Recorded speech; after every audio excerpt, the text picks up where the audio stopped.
어제 우리는 스승의 날을 보냈습니다.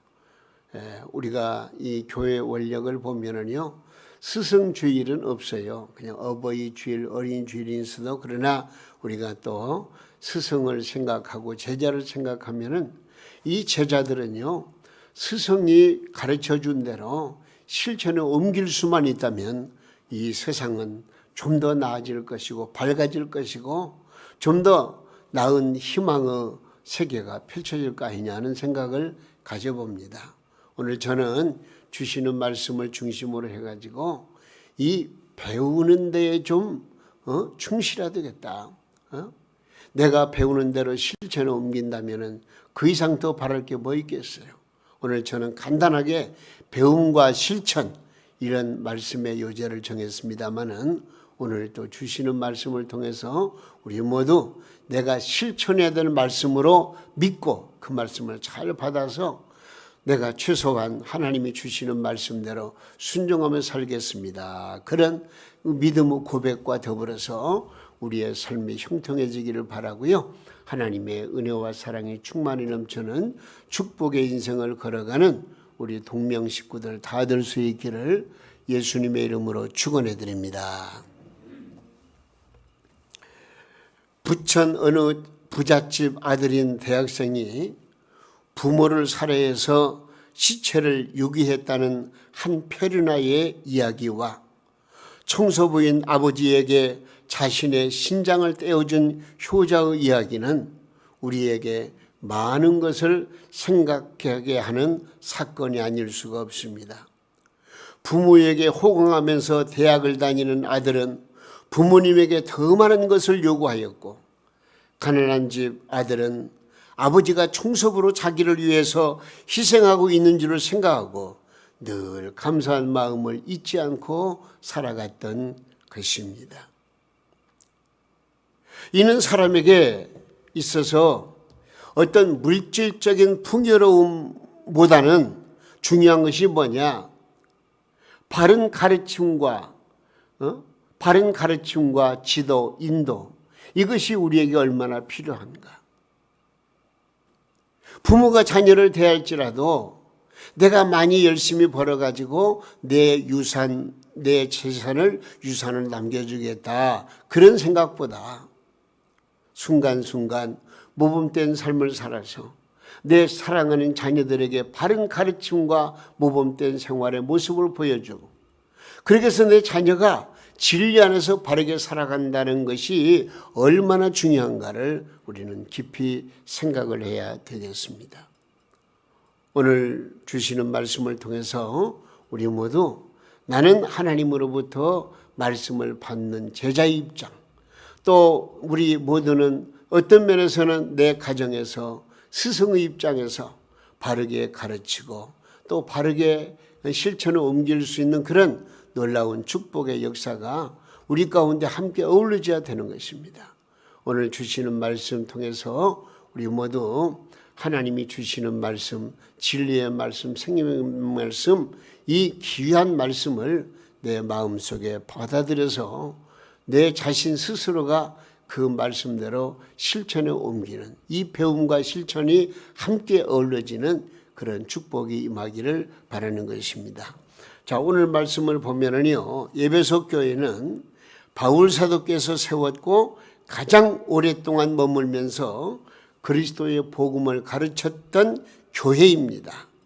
이 바울 사도가 이 교회를 떠나면서 장로님들을 모아놓고 고별 설교를 한 내용이 나오는데요. 그 말씀이 사도행전 20장 20절에 나와요. 뭐라고 나오느냐? 거기에 보니까 이렇게 기록되어 있어요. 유익한 것은 무엇이든지 공중 앞에서나 각 집에서나 꺼리낌이 없이 여러분에게 전하여 가르치고, 꺼리낌이 없이 바울 사도가 복음을 전하고 또 신앙생활은 어떻게 해야 된다는 것을 가르쳐 주었다, 그런 내용입니다. 사실 목회자가 성도에게 신앙적인 말씀을 바르게 가르치기가 그렇게 쉽지 않습니다. 예를 들면은 비정상적으로 돈을 버는 교인에게 그런 일을 하지 마십시오라고 말하기가 굉장히 힘들어요. 하루 일하지 않으면 먹고 살기 어려운 성도에게 주일날은 일하지 말고 쉬면서 주일 예배를 온전히 드리라고 그렇게 강조하기가 쉽지 않아요. 이 가르침을 받아들이기만 한다면 축복을 받을 것이 분명한데 말입니다. 그런데 목회자가 하나님의 말씀을 힘있게 강하게 전한다고 할지라도 받는 사람 입장에서는 저 목사님이 내 사정을 그렇게도 몰라주나. 이 목회자는요, 하나님의 말씀 그대로 전하고 이 말씀대로 순종하면 엄청난 축복이 온다는 걸 분명히 믿기 때문에 말씀을 전하는데, 말씀을 받는 분들은 또 어떤 면에서는 그걸 그대로 받기가 힘들다 그런 얘기예요. 그런데 바울 사도는 그런 게 없어요. 꺼리낌이 없이 하나님의 말씀을 힘있게 증거한 거예요. 바울 사도는 공중 앞에서 가르쳤고 가정을 방문하여 가르쳤으며 개인을 만나서 모든 것을 가르쳤던 것입니다. 저에게도 그런 믿음을 달라고 하나님 앞에 기도합니다. 어떤 경우에라도 꺼리낌 없이, 이것이 바로 하나님의 말씀이라면 그 말씀을 가감없이 증거하는 그런 믿음의 역사, 이것이 목회자의 양심이 되어야 하는 것입니다. 동로마 수도인 콘스탄티노플 교회의 목회자였던 크리소스톰이라는 분이 있어요. 이 크리소스톰은 설교 때문에 쫓겨난 목회자였습니다. 그 교회는요, 황제와 황후가 출석하는 교회였습니다. 그 교회에서 이제 크리소스톰은 귀족들의 사치를 꾸짖는 설교를 했습니다. 사치를 좋아하는 황후는 그 설교가 마음에 걸려가지고 자기 왕을 중동질해가지고 이 크리소스톰을 저 먼 데로 섬으로 막 유배시키는 그런 일을 저질렀어요. 여러분, 이 크리소스톰은 별명이 뭐냐면 금구라고 그래요. 금구. 무슨 말이냐면요, 금으로 된 입을 가졌다는 별명을 가졌는데 설교를 잘하기 때문에, 하나님의 말씀을 가감없이 전하고 그 말씀에 은혜가 있기 때문에 많은 사람들은 이 크리스토톰에 대해서 그 설교를 그렇게 귀하게 여겼던 것입니다. 여러분, 진리를 진리대로 바로 가르친다는 것은 때로는 설교자에게는 큰 고통이 아닐 수가 없습니다. 진리를 진리대로 가르치기 위해서 고난과 순교를 각오해야 될 만큼 많은 어려움이 따르는 것입니다.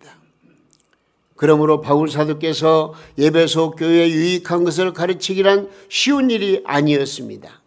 하지만 이 바울 사도는 목숨을 걸고 혼신의 힘을 다해서 진리를 가르쳤는데 바울에게 안타까운 소식이 들려왔습니다. 무슨 얘기냐? 이 에베소 교회 성도들이 바울 사도가 가르친 말씀을 받았는 것 같았는데 그 말씀은 저버리고 옛날로 회귀했다는 거예요. 옛날 생활로 돌아갔다, 그런 얘기예요. 에베소 교회 성도들이 말씀을 배우기 전과 똑같은 삶을 살고 있다는 거예요. 그래서 바울 사도는 너무 안타까워서 오늘 본문 20절에서 뭐라고 말씀했느냐? 오직 너희는 그리스도를 그같이 배우지 아니하였느니라. 예? 바울 사도는 3년이란 긴 세월 동안 에베소 교회에서 최선을 다해 가르쳤습니다.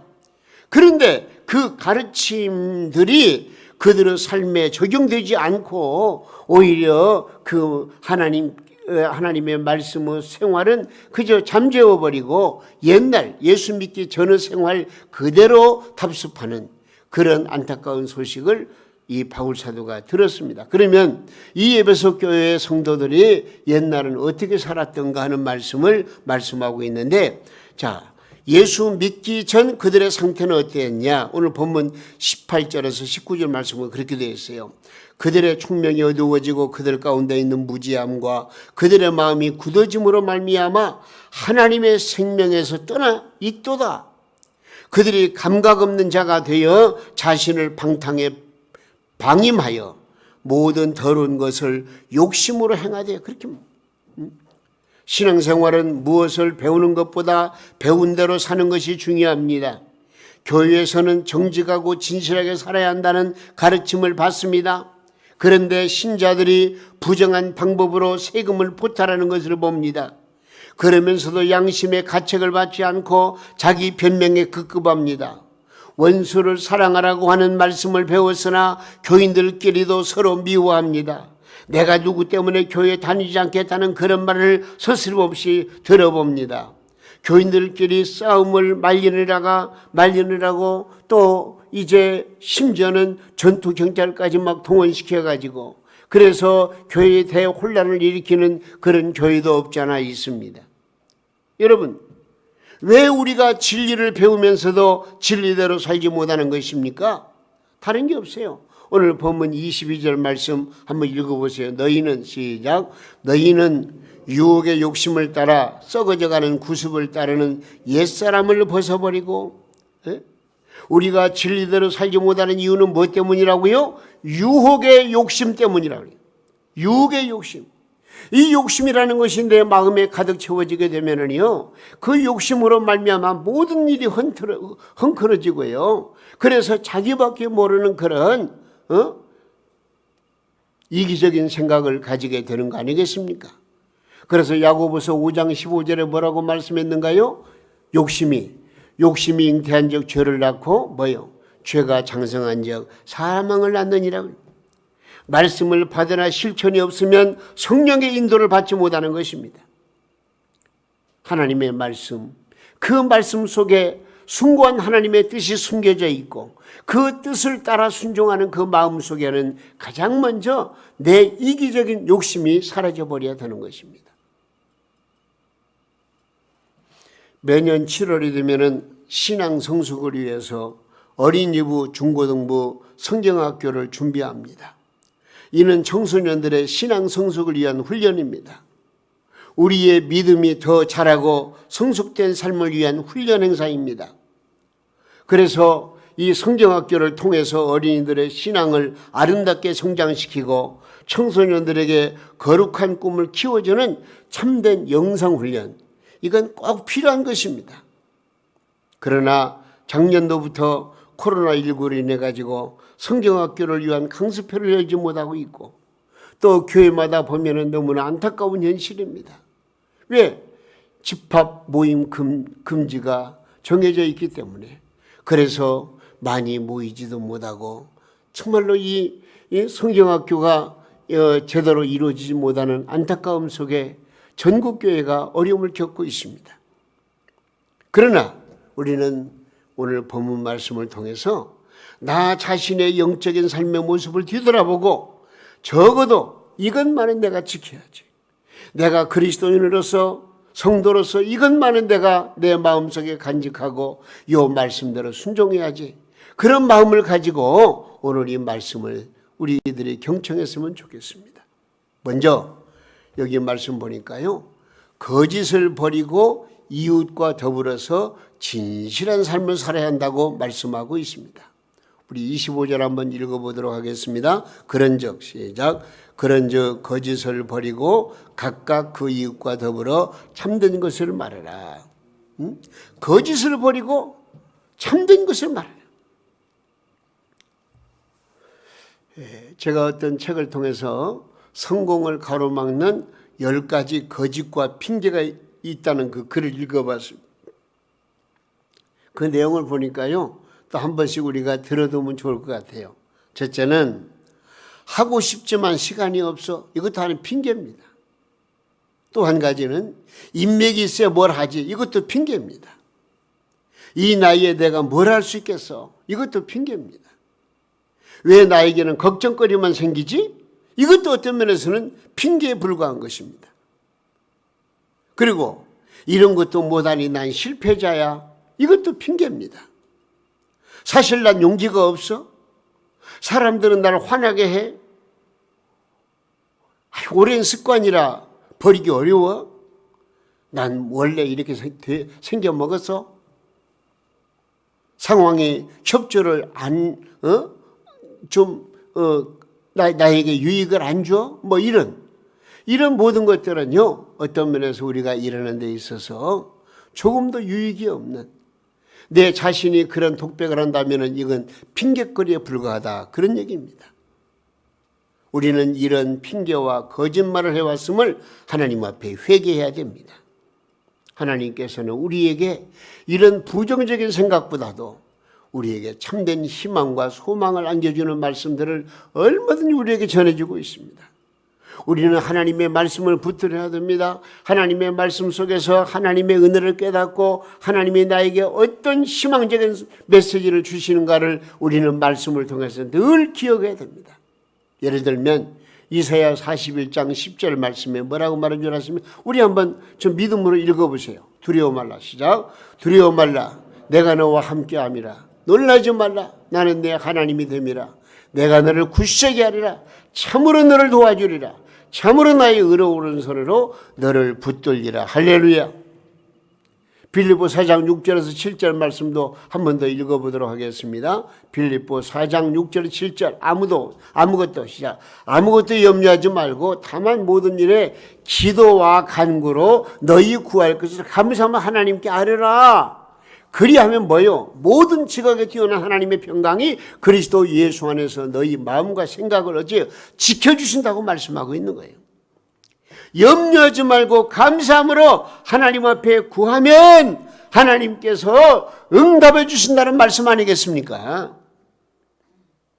그런데도 불구하고 우리 그리스도인들이요, 좀 날마다 범하는 세 가지 거짓말이 있어요. 거짓. 그게 뭐냐? 예수님을 내가 믿는다고 하면서도 성경 말씀과는 거리가 멀어요. 여러분, 예수 믿는 모습은 뭐예요? 하나님의 말씀을 믿는 거예요. 그럼 하나님의 말씀을 가까이 해야 되는 거예요. 입으로는 믿는다고 하면서 하나님의 말씀 멀리 하는 거 믿는 것입니까? 이게 거짓말이에요.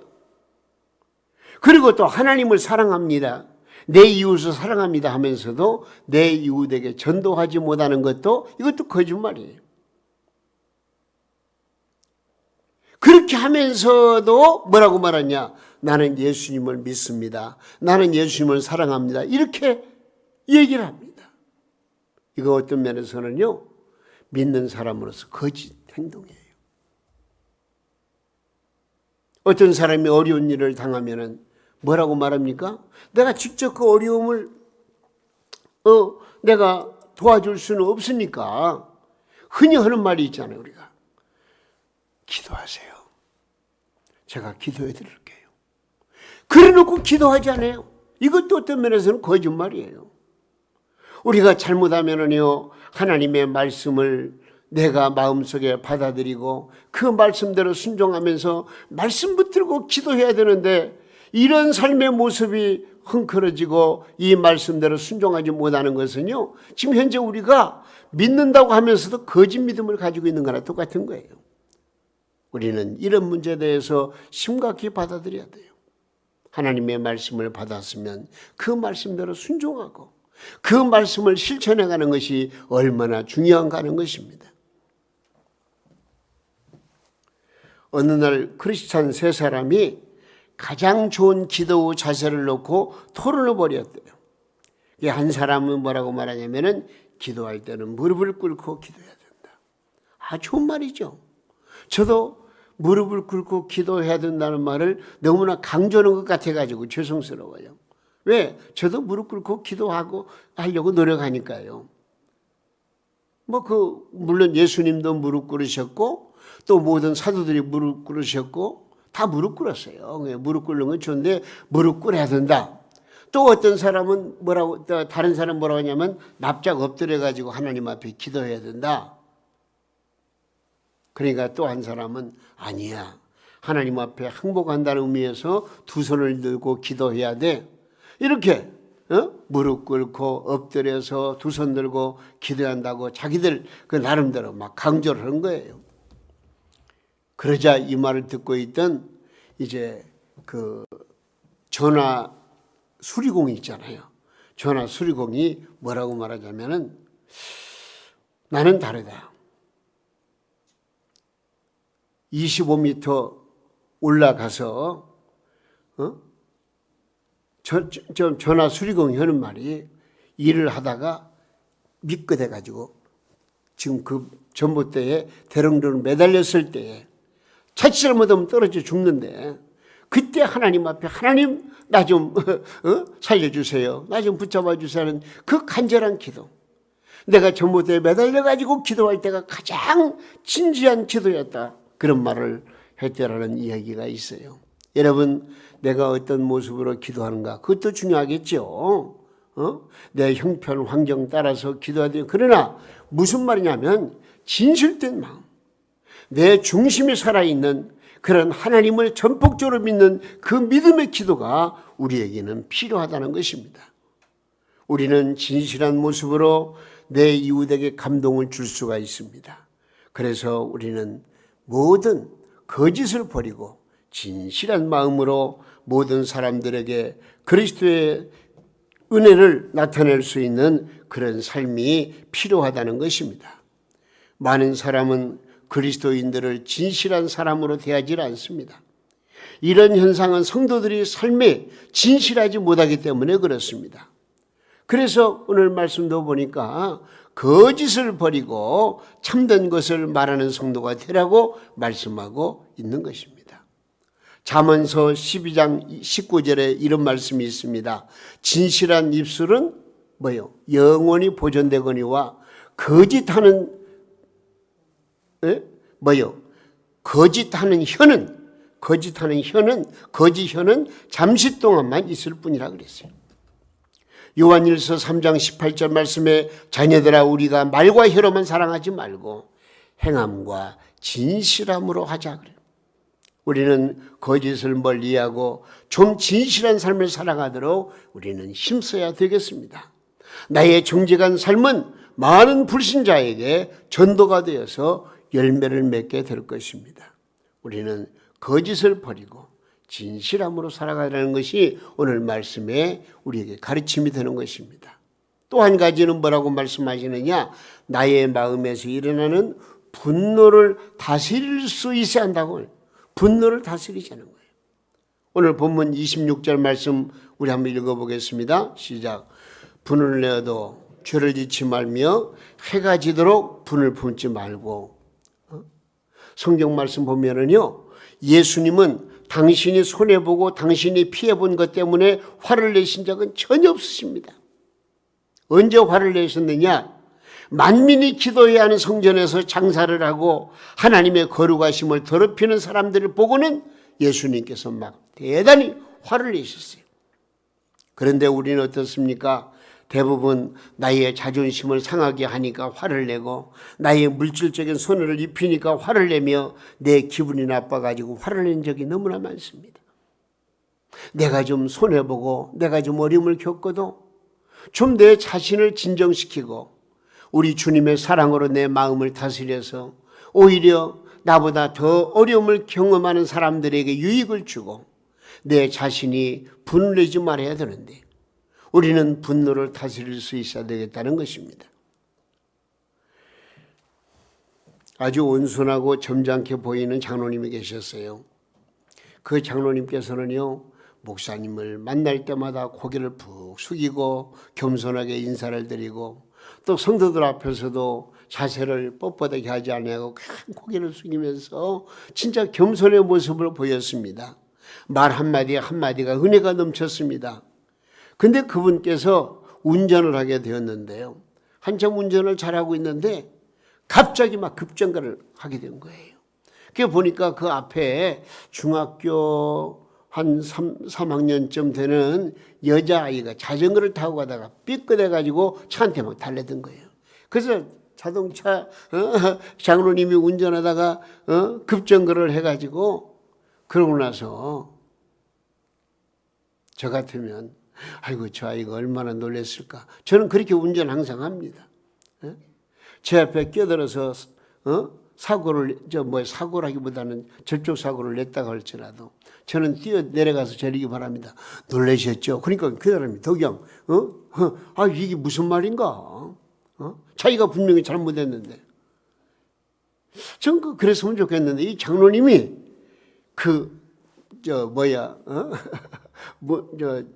유리문을 내리고서는 막 그 아이에게 아주 막 그냥 그 어린 것에게 모진 말을 해야 되는 그런. 평소에는 그렇게도 겸손하고 그렇게도 참 말 한마디 한마디도 은혜스러웠는데 그런 일을 당하니까는 자기 본심이 나오는 거예요.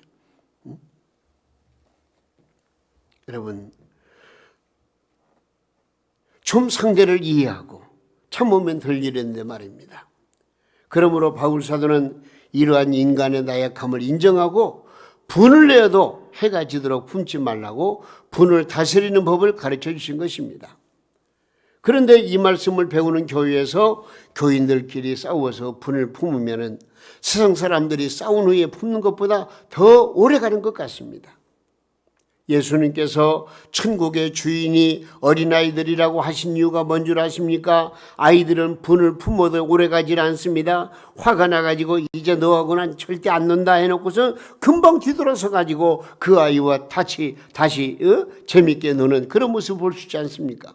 여러분, 우리가 분을 내지 않을 수는 없습니다. 그러나 오래 끌어서는 안 된다는 것입니다.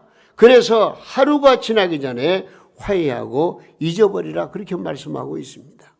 우리 성도님들 절대로 분내지 말고요. 좀 더 순화시키고 내 감정을 누그러뜨리고 그래서 나보다 상대방을 더 이해하는 그런 마음을 가지고 살아야 한다고 말씀하고 있는 것입니다. 한 가지 더 여기 말씀 보니까요. 덕을 세우기 위해서 선한 말, 은혜로운 말을 해야 한다. 그렇게 말씀하고 있어요. 한번 읽어보겠습니다. 본문 29절입니다. 무릇 더러운 말은 너희 입 밖에도 내지 말고 오직 덕을 세우는 데 소용되는 대로 선한 말을 하여 듣는 자들에게 은혜를 끼치게 하라. 그렇게 말씀하고 있습니다. 우리 입으로 더러운 말 해서는 안 됩니다. 남을 헐뜯는 말, 남의 약점을 드러내는 말, 다른 사람의 마음을 아프게 하는 말 등은 제발 삼가하고 진실되고 참된 것을 말하고 다른 사람들에게 용기와 희망과 위로를 주는 말을 하고 특별히 복음을 전할 수 있는 말을 해야 한다고 말씀하고 있는 것입니다. 우리가 이런 말씀을 들을 때요, 우리 마음속에 다짐하세요. 내가 오늘 또 주신 말씀 마음속에 간직하고 말씀대로 실천해 보리라. 그런 마음을 가지시기를 바랍니다. 우리가 가르침을 받은 대로 실천에 옮기려 하면은 여러분 이렇게 하십시오. 못된 생각을 버려야 돼요.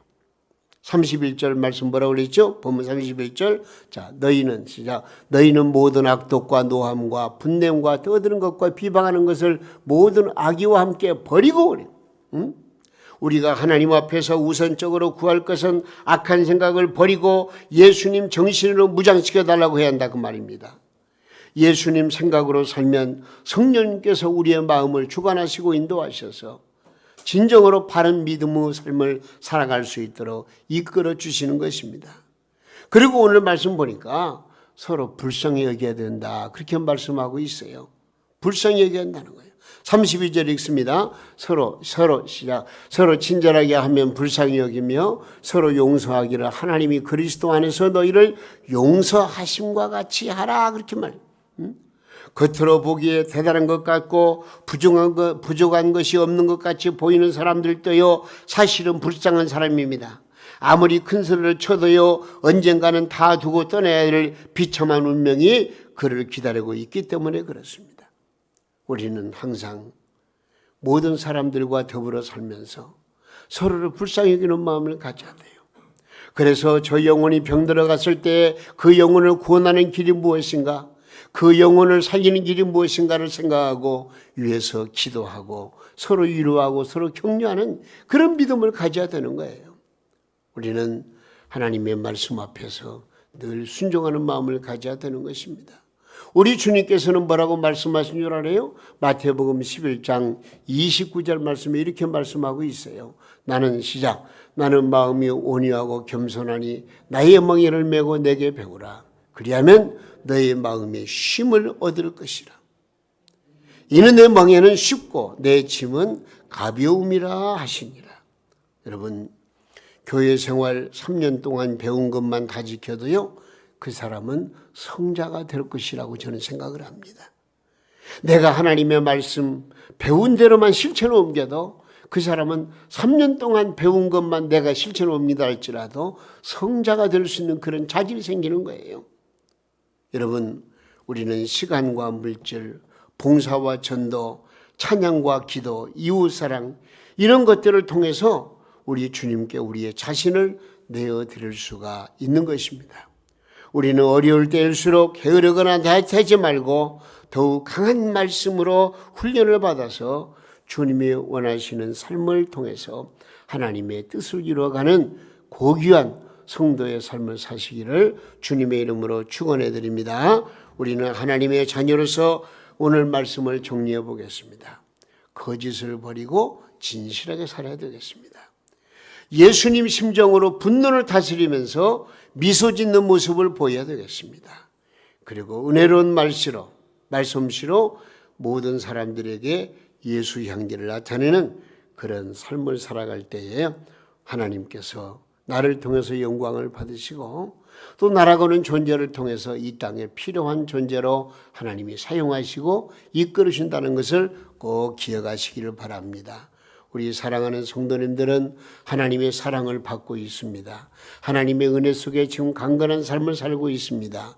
우리 모두 다 함께 오늘 주신 말씀 3가지 내용을 내가 마음으로 믿음으로 받았으니 그 말씀을 실천에 옮기는 가운데에서 하나님의 큰 위대한 역사를 이루어가는 우리 동명교회 성도님들 다 되시기를 주님의 이름으로 축원해 드립니다. 주여, 말씀을 배운 대로 실천에 옮겨 하나님의 의를 이루게 하옵소서라는 그 기도 제목을 붙들고 우리의 삶을 엮어나가는 지혜로운 성도님들 다 되시기를 다시 한번 주님의 이름으로 축원합니다.